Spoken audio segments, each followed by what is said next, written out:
Durante este mês, reunimos-nos aqui este grupo para experimentar, ler em voz alta, uns para os outros.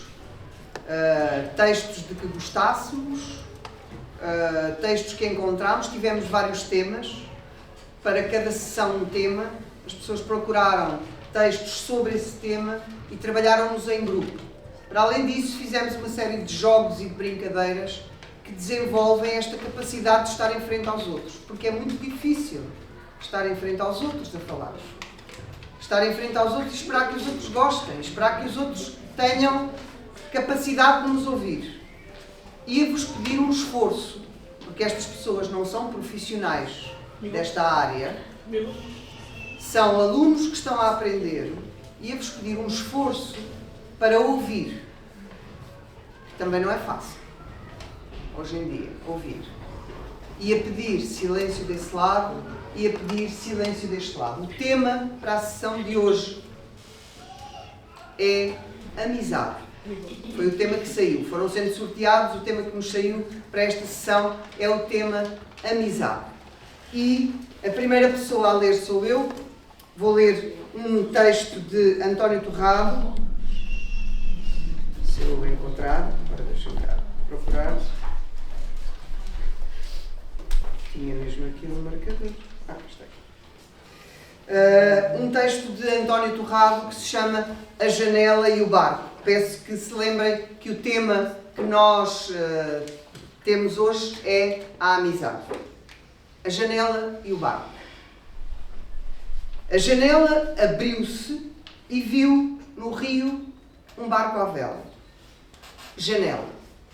Leva-me contigo. Barco. Espera tu por mim. Janela. Fica tu comigo. Barco. Não consigo. E partiu, rio acima. Embaciaram-se os vidros da janela, que soltou as cortinas a acenar para a esteira de espuma do barco à vela a escoar-se na neblina. Tempo passou. O barco, pois claro, voltou. Tinha de voltar. Mal o viu, na esquina do olhar, a janela abriu-se, de par em par. Esta história chegou ao tempo de acabar. Mas cá para mim, disse a janela, nunca vai terminar. Eu sigo, disse o barco. Eu fico, disse a janela. E gritou, estás ancorado no meu olhar. As minhas vidraças embaciadas são o teu lugar cativo. Para onde quer que vás, hás de ficar comigo. E, muito obrigada.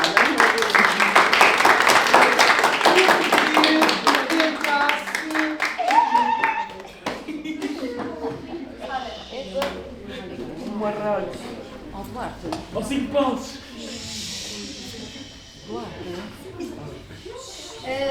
Silêncio! Nós vamos ler um excerto de Harry Potter e a Pedra Filosofal do autor J.K. Rowling. Autor. As pessoas empurravam-nos enquanto eles avançavam para a entrada do mundo dos muggles. Algumas pessoas gritavam. Adeus, Harry! Até à vista, Potter! Sempre famoso. Disse Ron a sorrir. Não no lugar para onde vou, posso garantir-te, respondeu-lhe Harry. Ele, Ron e Hermione passaram juntos cá para fora. Lá está ele, mãe, olha! Lá está ele, mãe, olha! Lá está ele! Era Ginny Weasley, a irmã mais nova de Ron, mas não era para o irmão que ela apontava. Harry Potter! Gritou ela. Olha, mãe, estou a vê-lo! Está quieta, Ginny, é má educação apontar com o dedo. Senhora Weasley sorriu-lhes. Um ano difícil? Perguntou. Muito. Confirmou Harry. Obrigada pelo doce e pela camisola, senhora Weasley. Oh não, isso não foi nada, filho. Estás pronto ou não? Era tio Harry, com o mesmo rosto congestionado, o mesmo bigode, o mesmo lado mal disposto perante a lata de Harry, de lhe aparecer com aquela coruja dentro de uma gaiola numa estação cheia de gente normal. Atrás deles estavam a tia Petúnia e o Dudley, que estava horrorizado para o primo. Devem ser os familiares do Harry. Observou a senhora Weasley. De certo modo, Respondeu tio Vernon. despacha-te, rapaz, não temos o dia todo para estar aqui. Harry voltou atrás para se despedir de Ron e Hermione. Vejo-vos durante o verão. Espero. Umas boas férias, desejou Hermione, olhando com sérias dúvidas para o tio Vernon, chocada por ter conhecido um sujeito tão antipático. Oh, vou ter sim. E ambos ficaram surpreendidos com o mesmo sorriso que lhe espelhou no rosto. Eles não sabem que eu estou impedido de usar magia lá em casa. Algo me diz que vou divertir-me bastante à custa do Dudley este verão. Ok, muito bem. Pode ser o nosso grupo agora? Olha, ó Duarte, eu acho que não vais estar aqui muito mais tempo. Estou a avisar. Estou-te a avisar.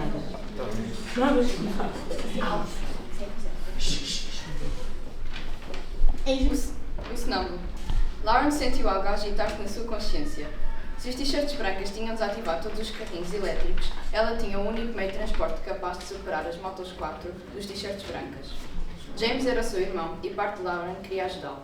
Por outro lado, James também era o palerma que tinha chutado uma bola de futebol contra ela depois de jantar e lhe tinha deixado uma marca vermelha nas costas. Com o coração aos saltos, Lauren parou o carrinho. Estava a menos de 100 metros das traseiras do edifício principal. Queria mesmo arriscar tudo, para se armar em heroína. James faria o mesmo, se a situação fosse ao contrário. Lauren queria acreditar que sim, mas não estava muito convencida. Olhou para o mostrador de combustível e quase esperou que estivesse vazio, mas tinha 3/4 de depósito. Não acredito que vou fazer isto, resmungou Lauren. Enquanto engatava a mudança, virava o volante e quase era cuspido para fora quando o carrinho fez um peão com as rodas traseiras. Lauren acelerou para longe do edifício principal. Sem poder acreditar que estava a ser tão simpático, meio quilómetro depois, assustou-se com os vultos de 2 motos em cima da colina, mas não viram atrás dela. Como não encontrava o irmão, decidiu usar o rostador para transmitir uma mensagem para todos, fazendo-se passar por uma t-shirt branca. Por um lado e avistei 4 fugitivos. Preciso de reforços, disse atirando depois o rostador. Isto ia distrair o resto dos t-shirts brancas. Não tinha tempo de salvar o irmão. Lauren sabia que alguns fugitivos, os t-shirts pretas e azuis, tinham apanhado armas e meios defensivos, mas a última vez que vira James, este era um dos únicos que não fora capaz de o fazer. Ficava cada vez mais impaciente para encontrar o irmão, pois não o via em lado nenhum, nem havia sinal dele. Será que James já tinha conseguido escapar? E Lauren percorria o campo todo em volta.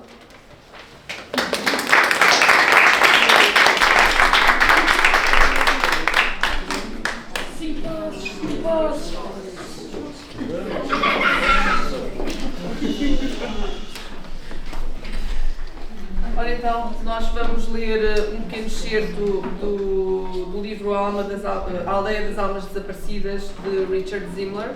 É o capítulo 15 e chama-se A Minha Lista de Nuncas. Nessa noite, sentia-me cada vez mais enfurecido por Lena não me ter avisado que se ia embora. E descobri dentro de mim uma faceta de crueldade aguçada como uma lâmina. Nas conversas imaginadas que tive com ela, Lena pedia-me em lágrimas que lhe perdoasse, mas eu gritava: não, odeio-te. Quando acordei durante a noite, percebi que estava a tremer. Era como se tivesse caído num rio gelado e me afogasse em todas as coisas que nunca chegaria a fazer com a minha amiga desaparecida. Podia ter-me agarrado em Henrique, mas sentia que isso seria uma traição a Lena. Portanto, sentei-me junto à lareira, tremendo à luz das brasas alaranjadas, até que a minha mãe veio ter comigo e me levou de volta para a cama. Como é que ela parecia saber sempre quando eu estava incapaz de dormir? Foi buscar mais um cobertor e abriu-o por cima de mim. Pôs-se a alisar-lhe as rugas e eu senti que procurava as palavras que havia de me dizer, mas deixou-se ficar calada. Talvez se tenha percebido de que viera ter comigo tarde demais, porque o frio, causado pela partida de Lena, já se infiltrara nos meus ossos, embora nem ela nem eu pudéssemos ainda prever que a súbita ausência da minha amiga me faria mudar de forma permanente. De facto, muitos anos depois, e mesmo agora, sempre que me enfio numa cama fria, sinto a gelada escuridão daquela noite descer sobre mim, ávida de me afastar o mais possível do futuro que eu tinha imaginado para mim. Não sei como meti na cabeça que Lena, os pais e o irmãozinho Anselmo tinham sofrido um acidente, ou que a desgraça se abatera sobre eles. Mas comecei a recear que o foram para Coimbra fosse uma forma de a minha mãe me dizer que tinham sido atacados como Bento e provavelmente morrido. Na manhã seguinte, precipitei-me para o meu pai e supliquei-lhe que fôssemos a Coimbra buscar Lena. Ele estava a pôr mel no pão e repeliu-me. Agora não, Isaac. Dormi muito mal. Então ela e os pais e o Anselmo não podem vir viver connosco? Claro que não. Mas o que passou pela cabeça? Respondeu, franzido o sobrolho, como se o plano de juntar as nossas duas famílias fosse uma loucura. E foi assim que descobri que há problemas que os meus pais não só não conseguiam resolver, mas também nem sequer queriam compreender.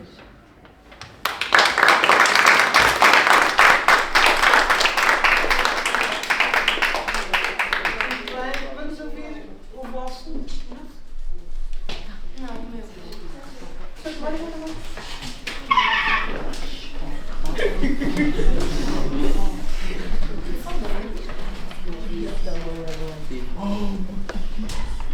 Em cima da linha vermelha. Pode ser? Pode ser. Querida Tara Star, são 4h22 e eu estou sentada no meu quarto no final do primeiro dia de aulas do 7º ano. E talvez não gostes do que te vou dizer de seguida. Estou furibunda contigo, porque foi que te mudaste. Pensei que seríamos sempre amigas. Se não gostasse tanto de ti, a esta altura já serias a minha ex-melhor amiga, para sempre. Querida Elizabeth, tem dó. Sabes que eu não queria mudar. Fui raptada pelos moços, isto é, os meus pais. Está bem, sei que não se trata de rapto. Se os nossos pais querem mudar e a filha tem que os acompanhar. Sei que nesta altura já devia estar acostumada. De qualquer forma, foi muito estranho não começar as aulas contigo. Ok. E pedir ao Fernando que viesse ler o seu texto. Toda a gente que participou neste trabalho preparou a leitura para hoje. Nesta linha vermelha. Vou ler um excerto do livro Mary John, de Ana Pessoa. Passamos a vida a falar sobre o sentido da vida. Não sei se isto faz sentido. Começamos a falar de outra coisa qualquer e acabamos sempre aqui. Por exemplo, estamos a falar dos exames nacionais, ou do ex-namorado da Sónia, ou de doenças terminais. E ele diz que nunca se sabe o futuro. Que certos males vêm por bem. Ou o contrário. E que não vale a pena termos um plano. Eu pergunto, como assim? Ele diz que não vale a pena prever demasiado. Sonhar muito alto. Pensar que vais ser isto ou aquilo, que vais ter isto e aquilo, que vais crescer e depois trabalhar, porque um dia destes levas com um raio na tola e morres para sempre. Eu digo, bolas, é uma alegria falar contigo. Ele diz, eu sei. Eu digo, estava a ser irónico. Ele diz, eu sei. Mas se pensares bem, isto não é um pensamento assim tão triste. Ai não? Não. A única certeza que temos é que vale mesmo a pena viver a sério. Aproveitar isto, o sol e tal. Eu digo, claro, mas convém ter um plano. Para quê? Para acreditares em qualquer coisa, senão ficas um bocado à deriva. Qual é que é o mal de andar à deriva? Podes ficar uma alma perdida. Estamos a comer batatas fritas. Ele olha para mim, aponta-me uma batata frita. Tu, és uma alma perdida? Eu digo, acho que não. E acreditas em quê? Acredito em coisas normais. Tipo o quê? Acredito na família, na amizade, no bem. No bem? Sim, se eu fizer o bem e tu fizeres o bem, algo bom acontece. O teu bem pode ser o mal de alguém. O meu bem é o bem de todos. Não é um bem egoísta, só para mim. Isso não existe. Se calhar não, mas eu acredito nisso. E achas que estamos a praticar o bem? Quem? Eu e tu, aqui sentados? Acho que sim. Porquê? Sei lá. Estamos a tentar perceber o que estamos aqui a fazer? É importante? Não. Se calhar perdemos demasiado tempo a tentar perceber as coisas. Eu quero perceber as coisas. Ele come uma batata, diz no meio dos estalidos. Para quê? Estamos muito preocupados em perceber tudo e não fazemos nada. Estamos a fazer alguma coisa. Estamos a pensar. mas não estamos a agir. Porquê é que estamos aqui os dois? Porque estamos a ter esta conversa. Qual o sentido da vida? Queremos que tudo tenha um sentido, uma razão? Eu pergunto. Isso é mau? Ele diz. Eu acho. Nem sempre há uma razão. Eu digo. Há sempre uma razão. Ele olha para mim. Perdes o tempo a pensar na razão e não avanças. Porquê é que nasceste? Porquê é que vieste para esta escola? É assim tão importante perceber isso?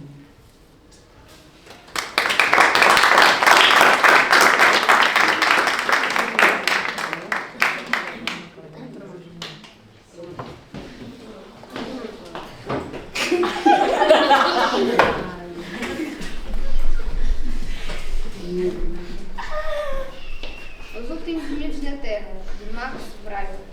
As coisas só pioram, havia zumbis por todo lado. Monstros gigantescos no horizonte, por isso tapei todas as janelas da casa na árvore e fiquei quieto lá dentro. Fui dormir. Quando acordei, tomei coragem para ir à rua fazer umas explorações. Passado 9 dias, o meu walkie-talkie fez um som de zumbido e eu fui a correr perguntar quem era, mas não obtive resposta. No dia seguinte fez novamente esse som, mas não obtive resposta. No dia, enquanto dormiam, fez novo esse som. Então fui ver se era alguém e respondeu-me o meu melhor amigo, o Quinte. Depois de termos uma longa conversa, eu e ele combinámos encontrar-nos na casa dele. Mas e se não fosse ele, podia ser uma armadilha. Então eu perguntei-lhe qual era a sua comida preferida e ele, na brincadeira, disse-me ovos. Eu apanhei um susto, mas depois ele disse-me que era uma brincadeira, então eu fiquei mais aliviado.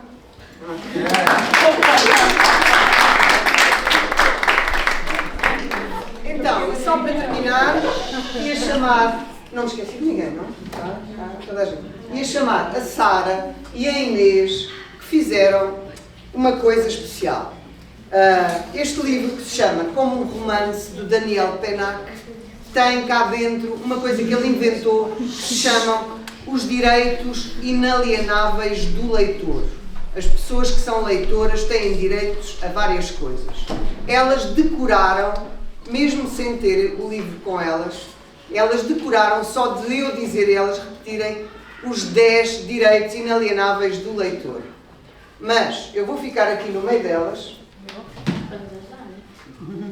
com o texto aqui. Para o caso de alguma coisa, vocês mandam aqui o olho, mas de preferência não mandam para aqui olho nenhum. E toda a gente está atenta para saber o que tem de fazer, certo? Sim? Então. 1, 2, 3. O direito de não ler. O direito não, eles têm que repetir. Ok. Não é? Vocês dizem, eles repetem. Quem repete? Os direitos inalienáveis do leitor. 1, 2, 3. O direito de não ler. O direito de não ler. O direito de saltar páginas. O direito de saltar páginas. O direito de não acabar no livro. O direito de não acabar no livro. O direito de reler. O direito de reler. O direito de ler não importa o quê. O direito de ler não importa o quê. O direito de amar os heróis dos romances. O direito de amar os heróis dos romances. O direito de ler não importa onde. O direito de ler não importa onde. O direito de ler em voz alta. Não, o direito de saltar de livro em livro. Exatamente. O direito de saltar de livro em livro. Agora é que é? O direito de ler em voz alta. O direito de ler em voz alta. O direito de não falar do que se leu. O direito de não falar do que se leu. Uma salva de palmas à vida.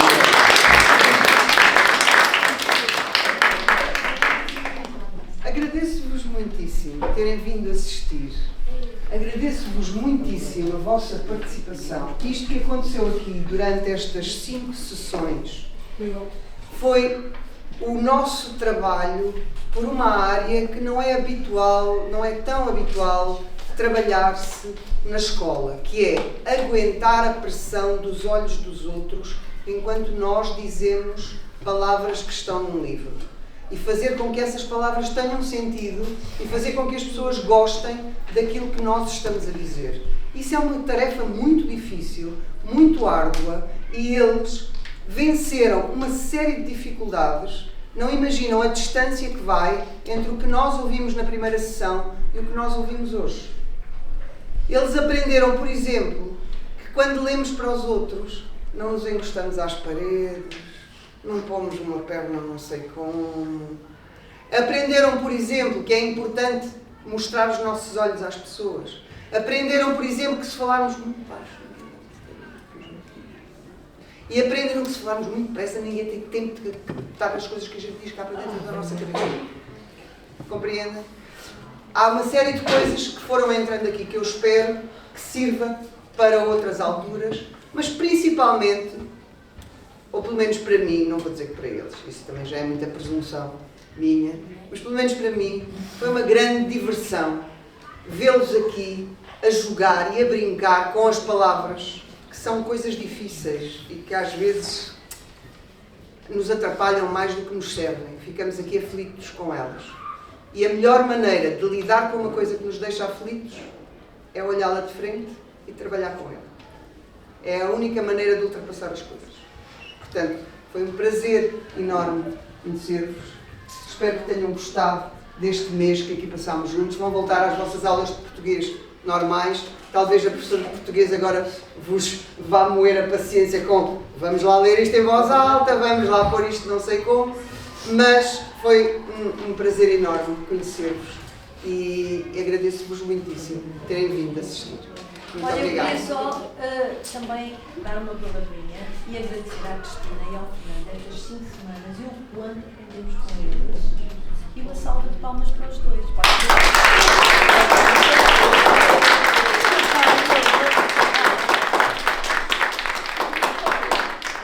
E dizem aos meninos que não puderam estar hoje que nós mandamos uma salva de palmas para eles. Está certo? Muito obrigada. Obrigada,